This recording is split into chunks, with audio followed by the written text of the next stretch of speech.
Mapagpalang araw, kaibigan. Ito po ang inyong kaibigan kay Jesus, Brother Manny Bautista. Minsan pa, alam nyo po, binigyan kami ng masarap na tulog ng Diyos kagabi. Siyempre, request ko kagabi, bago matulog, bigyan ng masarap na tulog. Amen. Granting.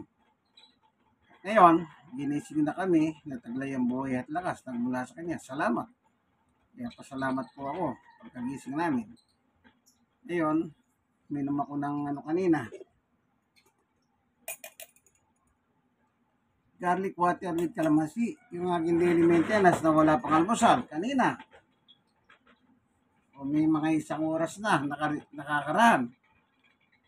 So, ngayon, almusal naman kayo. Ito, may almusal tayo rito. Pandesal.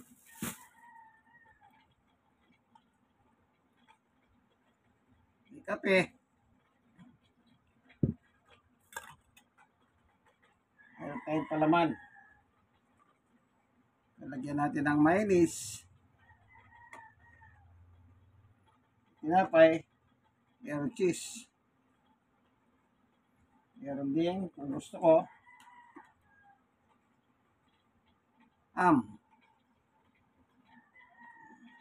Pasko pa.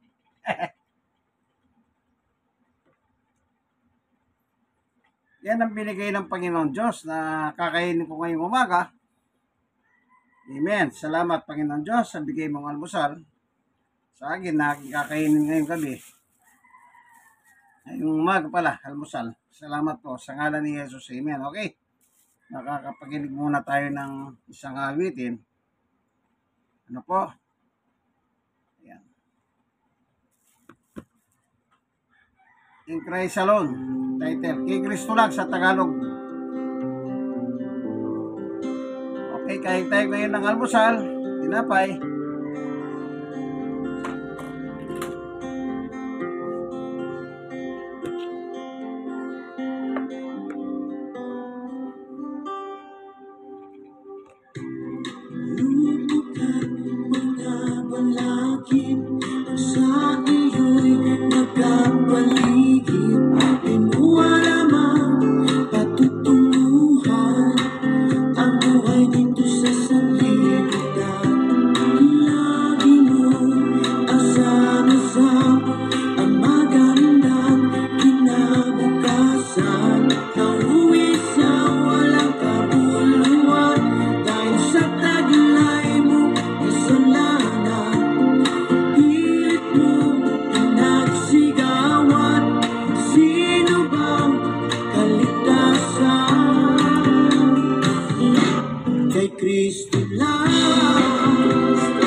makakaiyamin ng Diyos.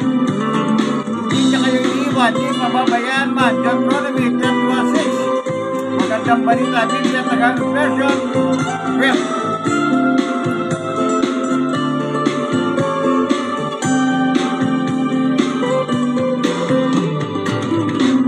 kay Kristo lang ang kaligtasan, magsisihan mo lang ang iyong mga pagkukulang. Kristo lang ang kapahingahan, lahat ng iyong kapaguran tunay di mo na maranasan. Kay Kristo ang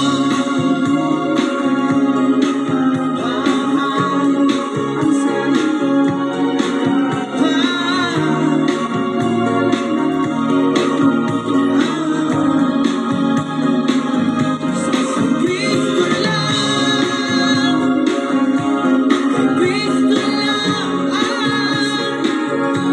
kay Kristo lang, kay Kristo lang.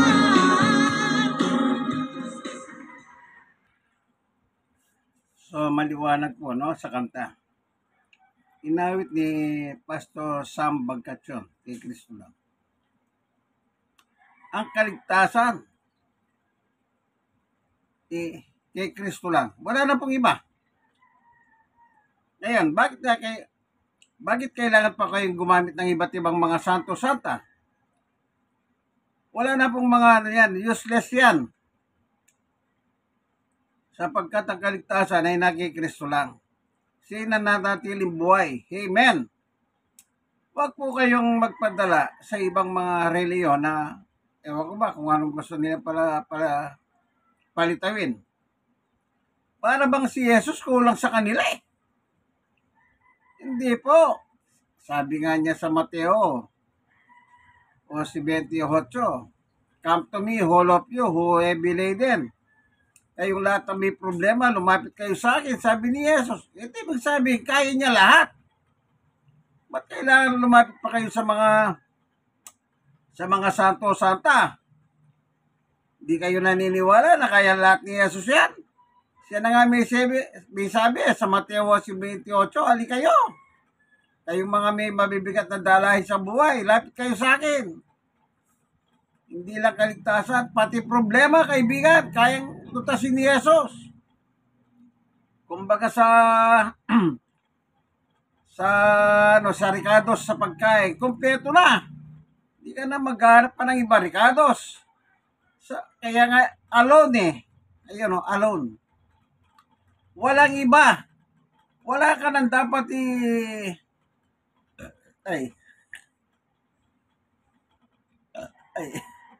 wala ka nang dapat idagdag dyan, kaibigan.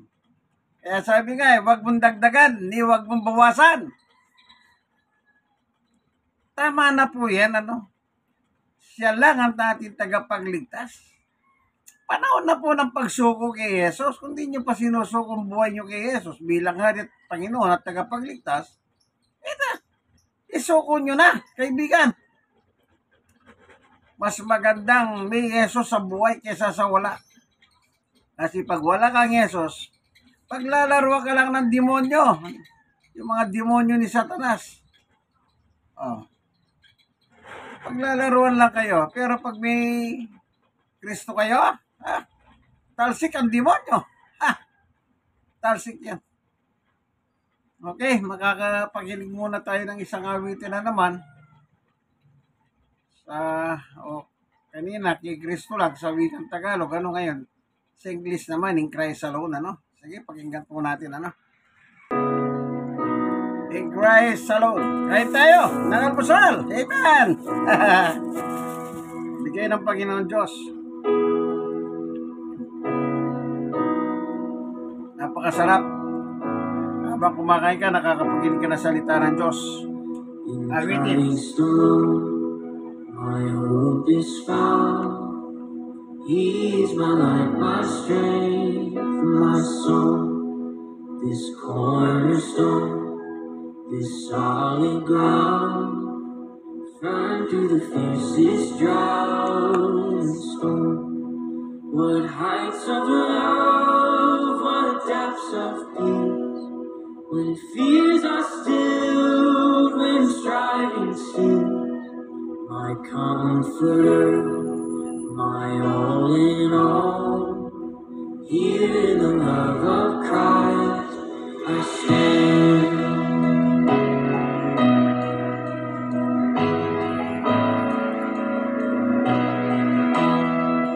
In Christ alone, who took on flesh, the fullness of God in helpless faith, this gift of love and righteousness, scorned by the ones he came to save, till on that cross as Jesus died, the wrath of God was satisfied. For every sin on him was laid, here in the death of Christ I live.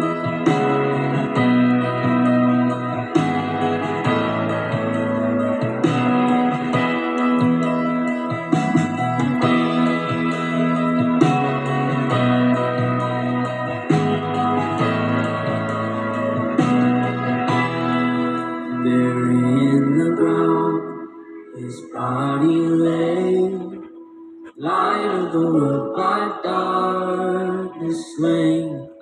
Then bursting forth in glorious day, up from the grave he rose again. And as he stands in victory, sin's curse has lost its grip on me. For I am his, and he is mine, bought with the precious blood of Christ.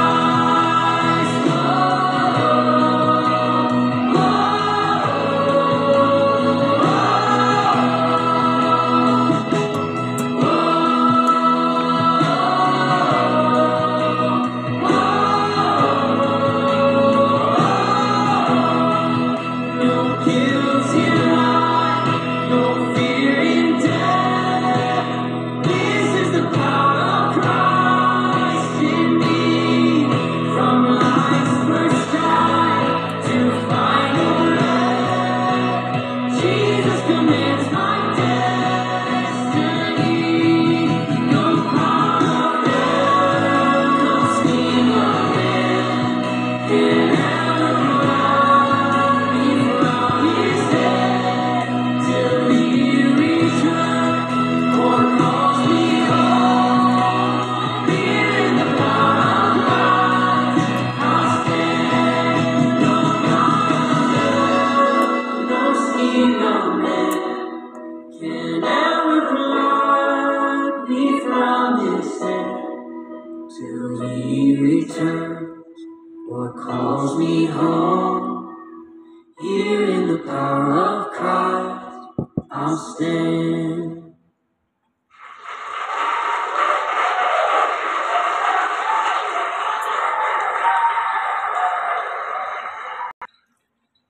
Sabi nga sa awitin, sa uli yung lyrics ng uli. In Christ alone, I stand.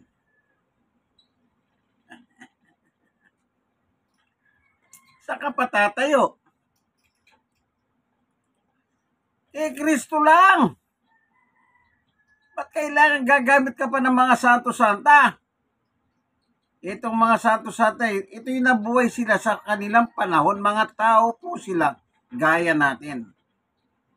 Bakit kailangan idugtong nyo pa ang mga santo-santa? Idagdag nyo pa dyan. Kaya yung awitin na yan, in Christ alone, ha?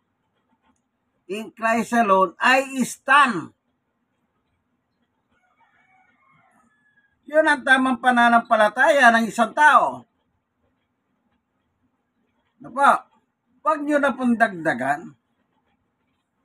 Huwag nyo nang dagdagan. Kasi ang mga ganyan, naililigaw po kayo ng inyong pananampalataya. Akala nyo po okay, pero hindi po okay yung ganyan. Pag sinabing in Christ alone, sapat po yun. Sapat yun. Yan ang sinabi ng Diyos kay Pedro.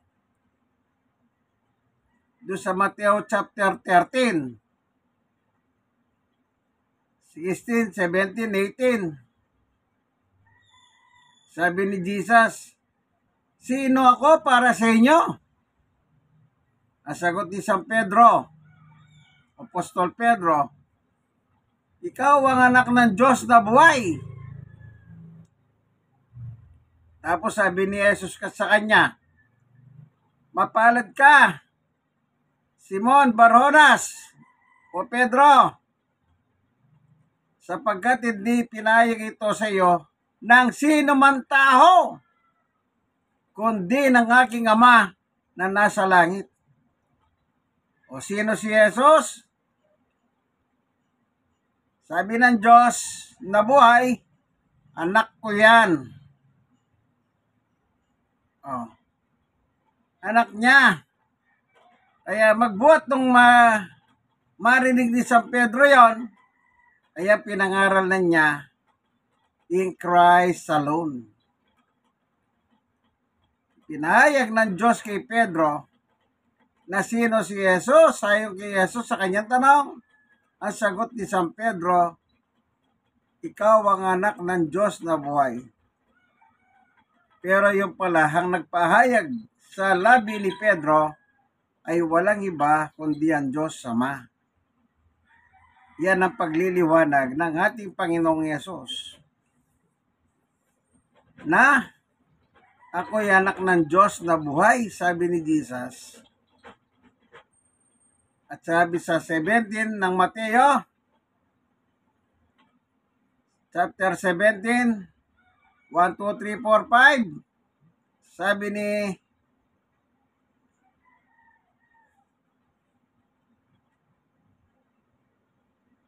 sabi ng Diyos, siya ang aking minamahal na anak, si Jesus. Pakinggan ninyo siya. So sa dalawang talatang pahayag ng Diyos patungkol sa kanyang anak, bakit kailangan dagdagan mo pa ng mga santo o santa? Huwag na niyong dadagdagan, kaibigan. May liligaw lang kayo ng inyong paniniwala niyan. At huwag din kayong maniwala na may magturo ng kailangan mo pa si santong ganito, si santang ganire. Huwag. Maniwala kayo sa Diyos. Okay? Walang labis, walang kulang. Kung may Biblia po kayo, basahin niyo yung sinabi ko. Kaya sabi ni Jesus, come to me, all of you. Kayong mga may kabigatan sa buhay, problema, come, come, come. Lapit kayo sa akin, sabi ni Jesus. At ang inyong mga problemang yan, gagahan. Amen. Kaya huwag nyo na pong dagdagan, ha? According to the Bible, yung ginagamit natin. Kung meron kayong Biblia, sundan nyo ako. Ano po? Oh. Makinig pa tayo ng isang awitin, ano? Pasasalamat. Makakapakinig tayo ng isang awitin. Ang title, Pasasalamat. Inawit ng 11 hours. Pan. Tunay na nagbago ang buhay ko dahil sa pag-ibig na inalay mo sa isang katulad ko. Kaya ako ngayon umaawit,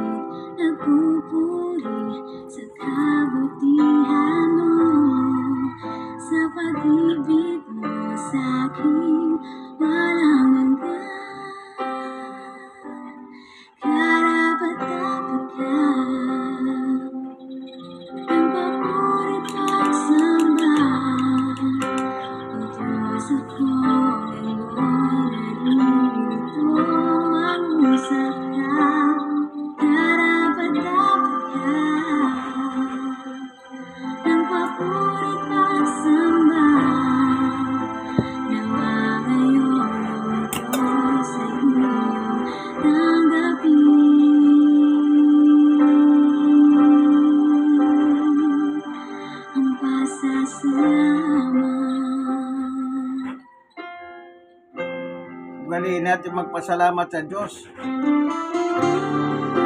Pagkagising sa umaga, pasalamat. Bago matulog sa gabi, pasalamat.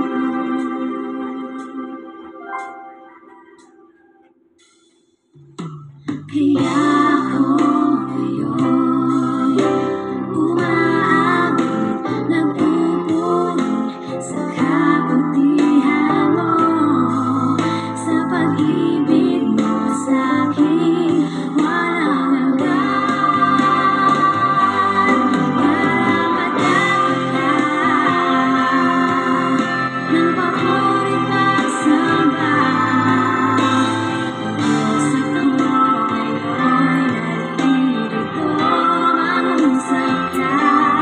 Karapat-dapat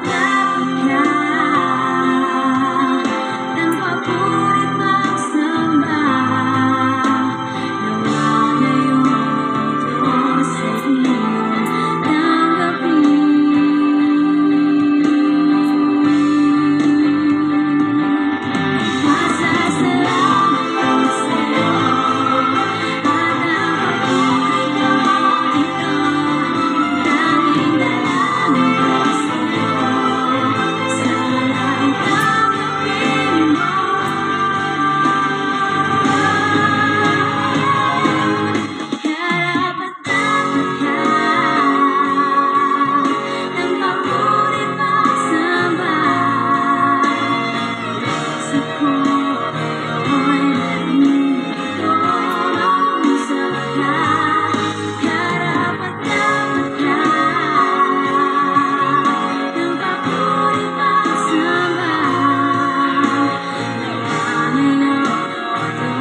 Amen. Amen.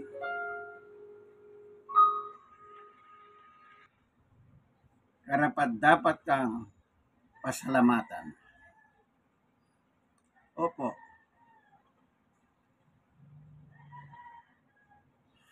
Sa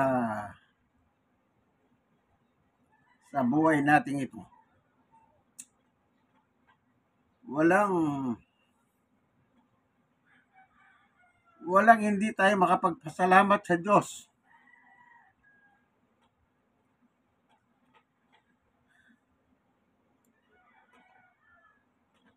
God is good. Sipin mo, kaibigan, hanggang ngayon buhay pa tayo. Ilang taon ka na? Pinasalamatan mo ba ang Diyos? O binaliwala mo lang ang Diyos? Ako, pagbuhat nung makilala ko si Jesus, araw-araw na ako nagpapasalamat sa Diyos. Na-realize ko, dapat lang natin pasalamatan ng Diyos. Mula sa sinapupunan ng ating ina, pinibigyan niya tayo ng buhay, hininga. Araw-araw, libreng hangin. Pag may problema ka, hindi ka na nga nananalangin, pero tinutulungan ka pa rin ng Diyos. Ayaw kasi ng Diyos na maghirap ang tao. Nasa atin lang, kaya tayo naghihirap. Dahil sa kagagawan natin, mahal tayo ng Diyos. Sabi nga sa 1:17, isinugo ang kanyang anak si Jesus Hindi upang parusahan tayo, kaibigan, kundi upang iligtas tayo. Andiyan si Jesus ang tagapagligtas. Kung hindi nyo pa po sinusuko ang buhay nyo kay Kristo, panahon na, kaibigan. Panahon na po ng pagsuko kay Jesus ang buhay natin. Mawawala tayo sa mundong ito. Malapit na siyang dumating, kaibigan. Lahat ng binanggit niya sa Mateo chapter 24 ay nagaganap na sa ating buhay sa buong mundo. At darating na anumang oras ang ating Panginoong Yesus. Paano ka? Kung hindi mo pa binigay ang buhay mo sa Kanya, paano ka, kaibigan? Paano ka? Kaya sabi nga ng isang kanta, tumawag ka. At ang Diyos ay sasagot sa iyo, kaibigan.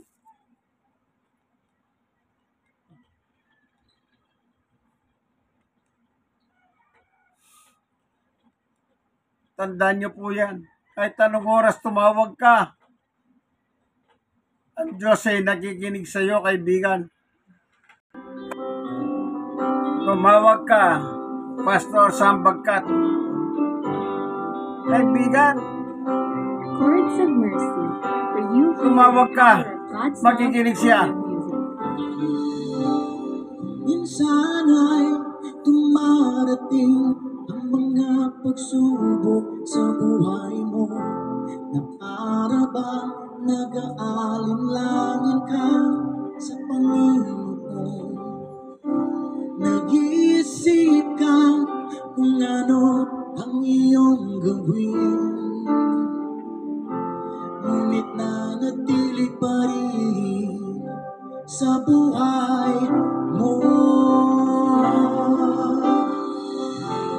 Huwag mawalan ng pag-asa, kaibigan. Amen. Ang mga pagsubok sa'yo'y tumaraan lamang. Asahan mo may handang tutulong sa'yo, na tinitibay si Yesu Kristo. Amen. Sabi ng Panginoon, tumawag ka at ako'y sasagot sa'yo, at ako'y magpapakita ng mga bagay na di mo pa nakita.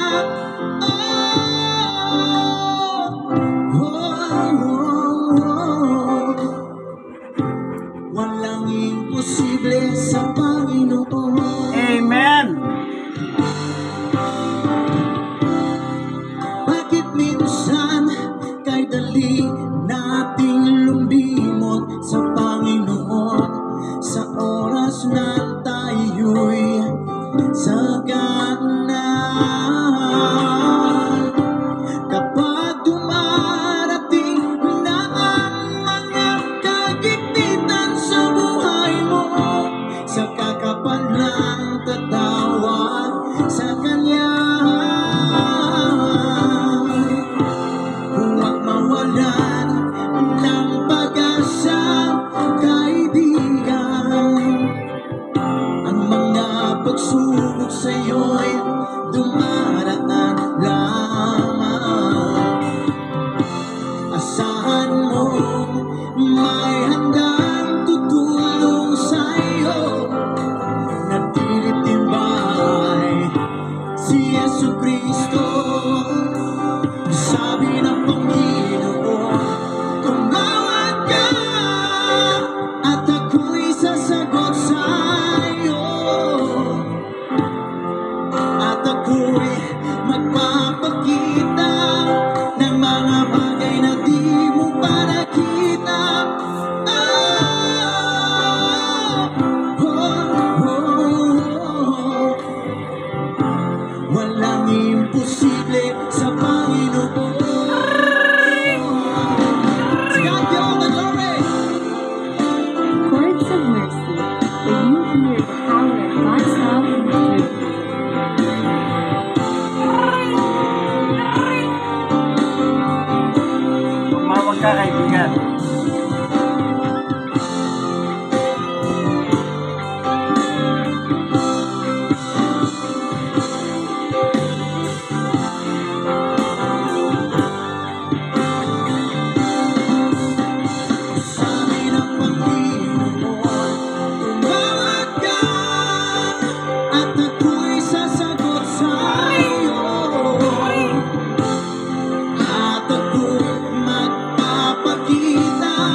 walang imposible.